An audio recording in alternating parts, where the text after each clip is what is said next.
চণ্ডীতলায় ধৃত তৃণমূলের পঞ্চায়েত সভাপতি। তোলাবাজি, হুমকি, ভোট লুট সহ একাধিক অভিযোগ এবং সেই অভিযোগে গ্রেফতার পঞ্চায়েত সভাপতি সহ টিএমসির 4 পঞ্চায়েত সদস্য ধৃত। আমাদের সঙ্গে রানা রয়েছেন, প্রতিনিধি আরো বিস্তারিত বলবে। রানা। দেখো, চণ্ডীতলা 2 নম্বর গ্রাম পঞ্চায়েত পঞ্চায়েত সমিতির সভাপতি জয়দেব রক্ষিত সহ আরো 3 জন, মোট 4 জনকে আজকে চণ্ডীতলা থানা পুলিশ গ্রেপ্তার করেছে। তাদেরকে ইতিমধ্যে শ্রীরামপুর মহকুমা আদালতে পাঠানো হয়েছে।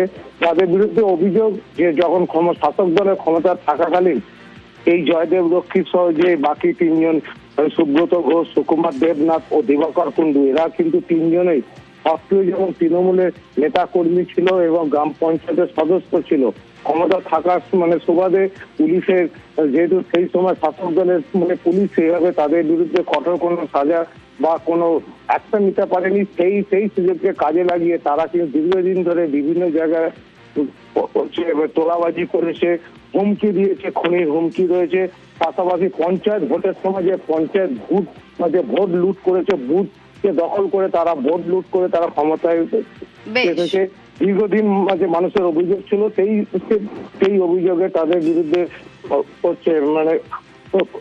চণ্ডীতলা থানা পুলিশ কাছে গতকাল রাত্রে অভিযোগ দায়ের করে পুলিশ গ্রেফতার করে তাদেরকে শ্রীরামপুর মহকুমা আদালতে পাঠিয়েছে। অনেক ধন্যবাদ। কাপড়ের ব্যবসার আড়ালে অস্ত্রের কারবার। অশোকনগরে এক মহিলার ব্যাগ থেকে উদ্ধার বিপুল পরিমাণে আগ্নেয়াস্ত্র, কার্তুজ।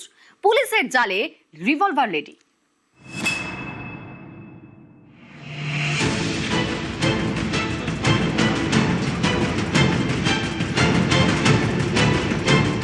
উত্তর 24 পরগনার অশোকনগর, রবিবার ভোরে টান টান উত্তেজনা। নৈহাটি হাবড়া রোডে অশোকনগর 8 নম্বর মোড়। সাদা রঙের একটি গাড়ি থেকে নামেন এক মহিলা, পরনে সালোয়ার কামিজ, মাথায় ওড়না জড়ানো, হাতে 2টি কালো রঙের ব্যাগ। গাড়ি থেকে নামতেই মহিলাকে ঘিরে ধরেন সাদা পোশাকে থাকা সিআইডি এবং রাজ্য পুলিশের আধিকারিকরা। মহিলার হাতে থাকা ব্যাগ খুলতেই চক্ষু চড়ক গাছ। ব্যাগে থরে থরে সাজানো অত্যাধুনিক আগ্নেয়াস্ত্র থেকে নগদ টাকা। অশোকনগরে উদ্ধার বিপুল পরিমাণে অস্ত্র।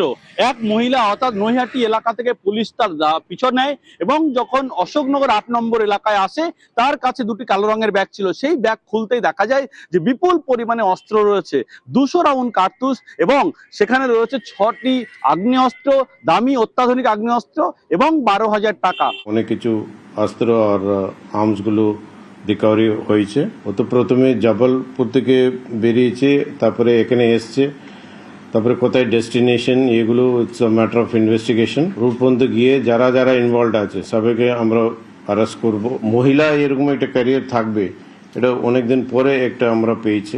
মাননীয় সিএম সাহেব যেটা বলেছেন যে preventive action, CID will go on for all preventive actions, এগুলো আমরা বন্ধ করার চেষ্টা করা হবে।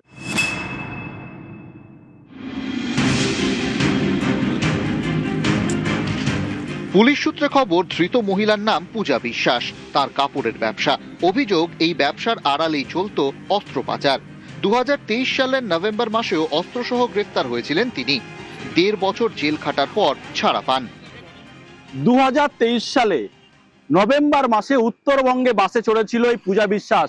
অস্ত্র নিয়ে উত্তরবঙ্গে যাবার আগেই দত্তপুকুর থানার পুলিশের হাতে গ্রেপ্তার হয় পূজা বিশ্বাস।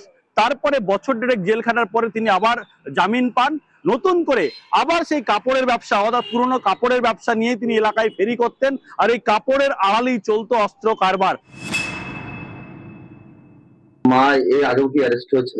হ্যাঁ, এর আগে একবার হয়েছে। সে আজ থেকে 3 বছর হতে যায়, 2-3 বছর হতে যায়। আপনাদের তো মান সম্মান নষ্ট হয়। হ্যাঁ, আগেও আমরা জানতাম না এই জিনিসগুলো করতো। আমি যথেষ্ট বারণ করেছিলাম, তার সাথে আমার সম্পর্ক নেই। আমার বিয়ে হয়ে গেছে, 6টা মাস হয়ে গেছে। শাস্তি চাইছেন মায়ের? অবশ্যই, আমি আগে নিজে থেকে দাঁড়িয়ে আমার মাকে শাস্তি দিয়েছি, পরে আমারই বেল করাতে হয়েছে। এবার কি বেল করতে যাবেন? না, একদমই যাবো না। আমি ভুলে যাবো যে আমার মা বেঁচে আছে। না, সে তো অনেক বছর আগেই চলে গেছে। এর আগেও অ্যারেস্ট হয়েছে মহিলা? শুনেছি লোকের কাছে, আমরা তো কিছু জানি না। প্রথম যখন ছিল তো ভালোই ছিল, 2টো বাচ্চা ছিল, ভালোই ছিল। এক ছেলে এক মেয়ে? হ্যাঁ।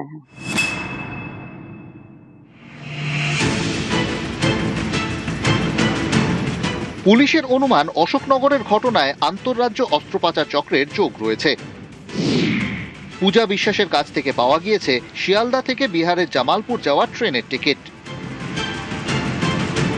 তদন্তকারীদের অনুমান বিহারের মুঙ্গের হয়ে বাংলায় অস্ত্র আনছিলেন তিনি। তার আগেই তাকে পাকড়াও করে পুলিশ।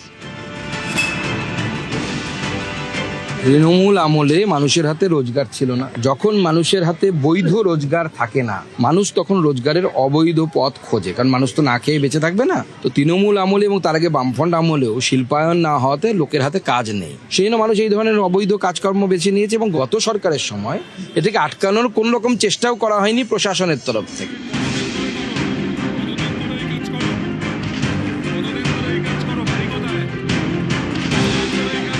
আরো কোথায় কোথায় এই অস্ত্র সাপ্লাই করার জন্য তিনি নিয়ে এসেছিলেন, কাদের কাছে বিক্রির জন্য নিয়ে আসা হচ্ছিল, সবটাই খতিয়ে দেখা হচ্ছে পুলিশের পক্ষ এবং সিআইডির পক্ষ থেকে। অশোকনগর থেকে জিয়াউল আলম, নিউজ 18 বাংলা।